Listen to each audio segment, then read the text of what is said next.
Hey guys, Council of Comics, we're back. I'm Josh, and I'm sitting here with, introduce yourself please. My name is Mark Sinnott. Yep, and over here we and have Belinda Sinnott. Hi. It's really good to see you guys here today. We're here for Toys for Tots down here at Alternaverse in Hyde Park. Where are the heroes? Soon as they get here, everything will be alright. I need a hero.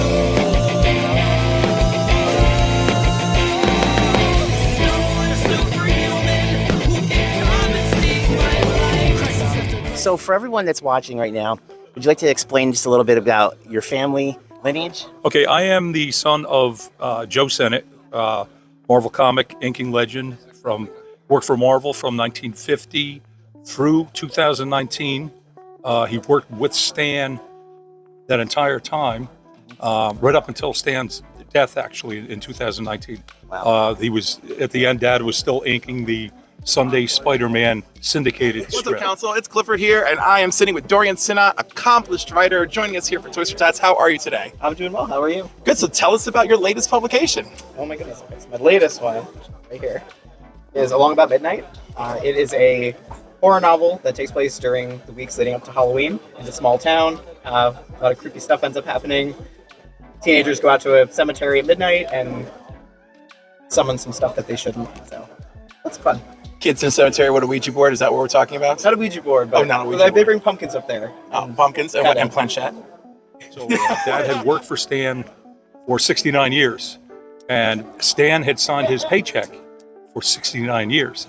Now, I know that there have been people who have had jobs for a long time, a mailman, for instance, or whatever, but I don't know if they've had the same boss that has signed their paycheck for 69 years. I'd like to see if Guinness has anything to say about that, but I think that's pretty cool.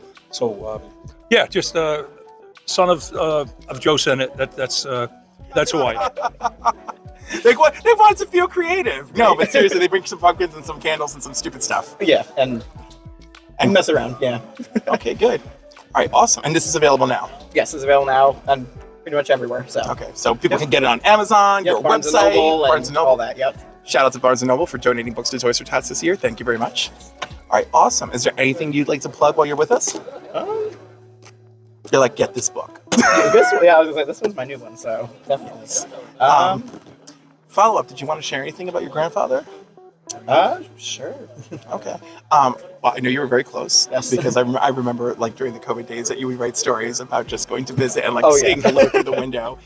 So do you have, like, and he's been a contributor to creating so many amazing Marvel comics and DC things as well. So do you have a particularly, like, fond comic-related memory with him? I think some comic related ones. Yeah, I have even a like con. normal, like. Oh, yeah, well, share a normal one. I mean, I'm the one who's a jerk. We're like, let's make it about comics. But, like, no, share a normal one. Well, I say like comic related. Definitely just going to all the conventions with him since I was really little and everything. Like I don't know, it was just that experience was really fun. I mean, when it was his 90th birthday, I was at Albany Comic Con and they came out with a cake and they stopped everything to celebrate his birthday. But when I mentioned it to your father's like, oh my God, that was every con we went to that whole year. It was like the whole we year. had like two the same weekend, and then it was just cake. And then he'd be standing there like singing happy birthday to himself. And we're like, okay, at this point, whatever. Like, you deserve it at this point. That's pretty remarkable, especially like for your dad to have that longevity in that career. Now, for those of you who don't realize, we're here right now in Hyde Park, New York, Hudson Valley, Dutchess County. Your dad was obviously local. Yeah, he grew up in his whole life in Saugerties. And that's where we live, in Saugerties. Most of the Sinnotts are still there. They came over. They actually came over from Ireland, 1849, and settled in the Saugerties area. And they've been trying to kick us out for many years, but we just won't leave. I can relate to that, being a Dutchess County native. They've been trying to get me out of here for 48 years myself. I totally. Now over here we have Belinda. Would you like to just tell us a little bit about your artistic ability that you've brought to the family? Right. I grew up always drawing. Always loved animals, and I mostly did wildlife art. My girlfriend, my best friend, dad worked for my husband Mark's dad, Joe. And so we used to collaborate on some comics together. So I started drawing some of that stuff too. And I still have more of a love for the wildlife stuff because I absolutely love animals and wildlife, and I'm always out there taking photos and doing a lot of my art from the photos that I take. But I do have the deep-rooted background of the comic art that mostly came from after I met Mark when I was 14 and got into the superhero art. And it's just amazing at the talents that are out there from the different artists. And I learned to appreciate that art as well as realistic art. I have to say, I think it's just really cool to like see like a family with that much creative ability, and then you guys just gravitated to each other, and just all that enormous talent under one roof. I know that- He was great. He was great. But non-comic related, I don't know. I have so many memories, but probably my favorite, which kind of ties into this, is I used to spend like weekends at his house all the time, go over and spend the night. And he would wake up and he'd make these really good omelets in the morning, and he'd always have to work on like Spider-Man and everything. So he had like a schedule. Like he would work like a 9 to 5. He made sure that that's what he did, and then he'd take his lunch break. And on his lunch, he used to come out and he would sit at the table and tell like make up stories about like Frankenstein and like Igor and whatever, and like these like scary little stories. And he'd record them on like cassette tapes. And that's what we used to do, is we pretend we were like on this radio show. And Oh, I don't wow. know, yeah. And I don't know. I think that's what started me And writing in the whole horror storytelling, genre. yeah, it was, Okay. Oh, just that's like really doing that nice. with him for a long time. So it was, I love that. That was great. That was better than anything I was expecting. That's so sweet. Well, let's say thank he you made so he much. made great omelets. He made the best tuna salad I ever had, and cookies. Tuna salad. Oh, Did, yeah. did he have a secret ingredients? No, and the horrible thing is I make it exactly how he does, and it never tastes that good. My secret is lime juice. So, it's kind of interesting, like thinking about that. Like, what's it like at the holidays? Like, are you guys just sitting around and drawing, or is it like nothing really that? Pretty Yeah. We draw on a daily basis. It's really weird. We wake up in the morning, we have our coffee, and we sit with our little tables, and we draw for a little while, and then we decide what else we're going to do for the rest of the day, because we're both retired. And, basically drawing is a part of our everyday life. That's really cool, and I think it's really cool to see you guys. Like, obviously, you guys have like a really good support system, and you. Oh yeah. We have obviously drawing tables in the house. I have my dad's original art table in his studios. Yeah. I live in the house that I grew up in, which was Dad's house. So his studio was still there, and we're trying to get it, back to the way it was when he actually worked there. So we have his original drawing table. Like my wife said, we draw every day. That's what we do. We get up, have our coffee, draw. We have small little drawing tables, both of us, 2 individual tables at our living room chairs that we just pull over, put our drawing boards or drawing paper on it, and just go to it. And this is what we do. I think every artistic family or person would do the same. And there's like Dad, for instance. I know that every day he would go out to the living room table and he'd pick up a napkin and he'd doodle on a napkin. Okay, I have a pile of Joe's doodles through the years on dirty napkins, coffee stained napkins. This is what he did. This is what I think every artist does, and we're the same. We're no different, and so we draw every day. That's really great. I mean, obviously, he set like a really great example He really for did. you and your whole family. Yep. And I'm sure you guys miss him. I'm sure to this Oh yeah. to this day. I can only imagine. So just a little bit with your dad. I do have to ask. Obviously, he was a big part there in the '60s, just in that whole genesis of what has become Marvel, this juggernaut that it is now. But back when it was like the bullpen and all that. I mean, do you remember like what it was like when he kind of like early on in that? Well, yeah. I mean, for stories from him, because I wasn't around in the '50s when it was Timely Atlas Comics, right. where he would actually go into Stan's office. Stan would give him a couple of scripts that he would take home. He'd do up all the artwork. Right. The following week, he would bring it back to Stan, into Stan's office. Stan would look at the art. This is great, Joe, or this needs work. This needs to be. So if something needs changing, he'd go in the other room and he'd work it up, kind of like the bullpen thing. Okay, but back then, Dad would actually sit down and correct other people's work as well. When he left, Stan would give him 2 more scripts. Right. He'd go back home on the train, take the train home, do the story. So every week he would come back. There were guys back then in the 50s, Gene Colan, George Klein, Bill Everett, Sid Shores, all of these guys, they would meet at Marvel, at the Marvel offices in the 50s. In the 60s, things changed, the superheroes, he would start mailing his work in. Right. So he wasn't to the Marvel offices for like 15 years where, he would just mail the work in. So your dad, so like in the '60s, he was more working from home at From that home, point, and then mostly 100% from home, right? Right. Via the U.S. mail. Okay, that's how his work was coming back and forth. When work would come, the Fantastic Four, for instance, the pages would come from Marvel or from Kirby. They may have come directly from Kirby. I still can smell Kirby's cigar smoke on the pages to this day. It's embedded in my brain. That's amazing. And what a feeling to have, because not a lot of people can have that. do you know that did your dad have a lot of interaction with Kirby? Over the phone. They only met twice in person.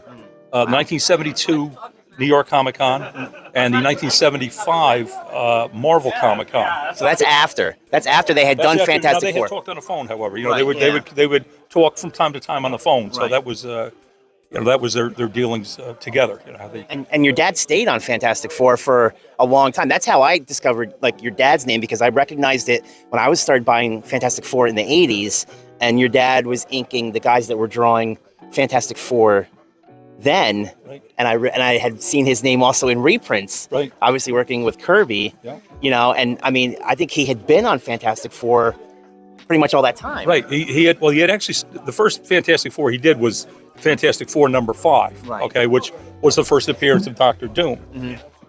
He had actually started inking #6. Treasure Chest Comics at the time said, "Joe, we have this big 60-some page story on Pope John the 23rd. We would like you to illustrate." At the time, this was 1961, 62. Treasure Chest was paying more than Marvel. So Dad, as a freelance artist, what is he going to do at that time? Right. He's like, "Stan, I have to send this story back, Right. FF6. And Stan's like, "I understand, Joe, So had Dad not accepted that Treasure Chest project, there's a good chance he would have been on the FF from #5 through Kirby's run. Wow. He did come back on an issue number Yes. 44, okay, and stayed on for almost Kirby's entire run from there. Dad took a vacation, I think at like FF 104 in that ballpark. Which is close to when Kirby was stepping off. Right. However, at that time, Dad did not know Kirby was leaving. And he always said, had I known Kirby was leaving, I would have continued to do those final issues. Right. He Now- wouldn't have missed the issue. Now, when Kirby left and then Buscema came on, was that the first time that Joe had worked with Buscema? I think, I don't know if the Surfer was before Oh, yeah. Buscema. I think It the was. Surfer was the first thing he did with Buscema. Yeah. And we were talking about that earlier off Right. camera, how great that Buscema Silver Surfer, and unbelievable. when Joe came onto that, like issue number 3, that's my favorite Three is the best. comic book of Mephisto. all time. The first Mephisto, that's my absolute favorite comic book of all time. And when I met your dad years ago, I brought him that book. It was a reprint in the hardcover, Right. and that's the one he signed for me. And he did a Surfer head sketch, and I just, from the impression of the conversation I had with your dad, it seemed like he really liked that character. That was probably his favorite book that he worked on. Oh, really? Yeah. Wow, Yeah. that's great. Yeah. Great. And do you remember how long did he stay on Fantastic Four for? Well, he had actually done, when you're counting stories and or just covers, over 200 issues of the FF. He's had his work in. So. Unbelievable. So before we kind of like wrap up a little bit, we are in the Christmas season here. So do you guys have any kind of like fun kind of family stories like about Christmas you want to share, whether involving Joe or not? Like anything, and it's, don't be bashful. It's okay. We all have our funny Christmas stories. They usually make movies about them. Joe played Santa a lot. He plays, for the family. Not at Firehouse or whatever, but for the family, he would, A full outfit and everything. full outfit. Especially when the kids were very small and whatever, he'd make it a point to, they would actually see Santa. Okay, ho ho ho, the whole 9 yards. And, That's really sweet. Yeah. Yeah. Well, But, Joe you know- is a very big Bing Crosby fan. Oh, So choice. we gathered together every Christmas Eve at his house, the whole family. And his stereo was downstairs in the finished basement, and the basement door would be open, and the Bing Crosby Christmas would be, wafting up the stairs. And that was always, a really good memory, from those Christmases. That's so cool. Where, That's we would just gather together and have dinner right. and hear, and he would sing along. Oh, And, yeah. and actually, he had a really good voice. He really could imitate Bing really, really well. And, it was fun hearing him sing. along. Sounds like a lot of talent in one man. Yeah. In fact, he used to go on radio shows Christmas time. They'd have Bing Crosby Christmas specials, Yeah. and Dad was the host of the radio show, co-host, for a few years, probably 3 or 4 years. This was a local channel. This was out of Poughkeepsie. I don't remember. It would be WPDH's AM station. Okay. Yeah. I don't know what. I forget the call letters, but Wow. and this was 20 years ago. Yeah. Yeah. Wow. And he was all Bing Crosby. Incredible. So before we wrap up, I guess. So what do you guys got stuff you're currently working on right now? Or? Well, yeah, I've been working on a Jet Array. I don't do a story. I usually do a pinup for the guy who restarted. Jet Array used to be a character from the 50s. Oh. I think Dan DiCarlo did. It's like an Archie type of character. But a friend of mine has started up this, restarted doing these, and I've been doing a pinup or two for each issue, and now he wants me to do a full story. There's a new issue that he is penciling right now, so I'll be expecting those pages when he's done, Right. whether that's soon or 6 months from now, but I'll have a story to ink on that. And I draw a lot of horror. Every day I draw. I just drew this it was Krampus Day, so I just did this a few days ago. Excellent. To Krampus. So I enjoy doing horror. Man-Thing is my favorite. I was just character. going to say, Man-Thing. I Yep. see that. Yeah, So, that's great.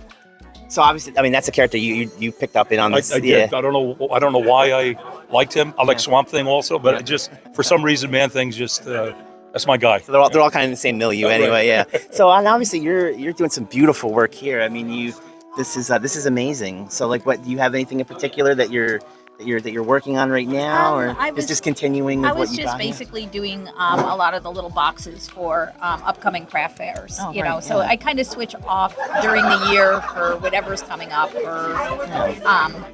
but I enjoy a lot of times doing a birding journal.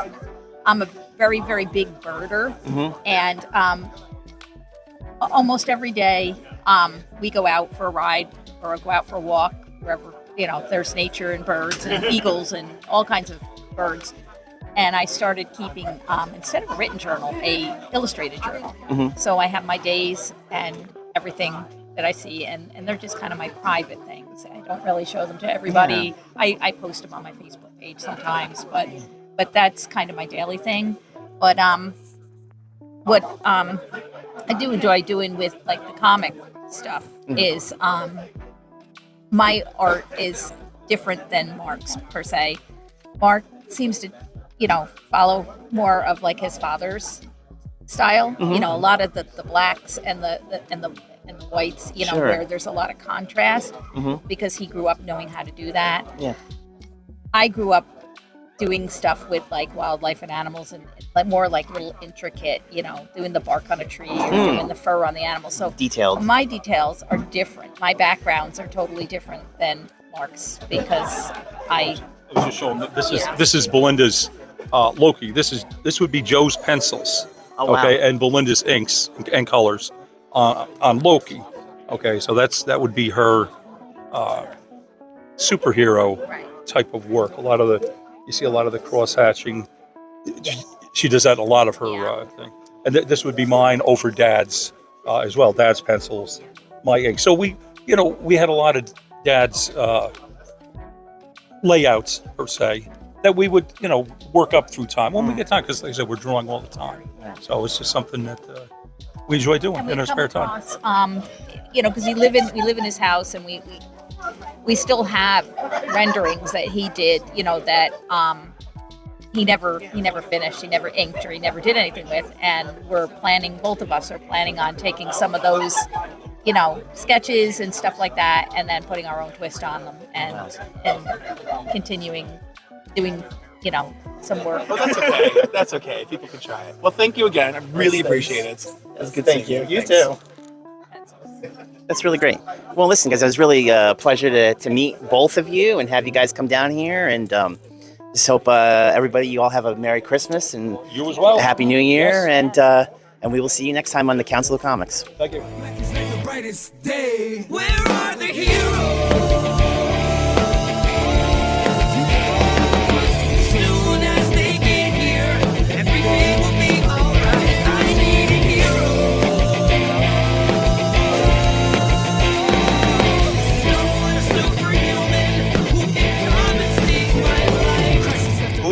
an extraordinary writer, and joining us for Toys for Tots.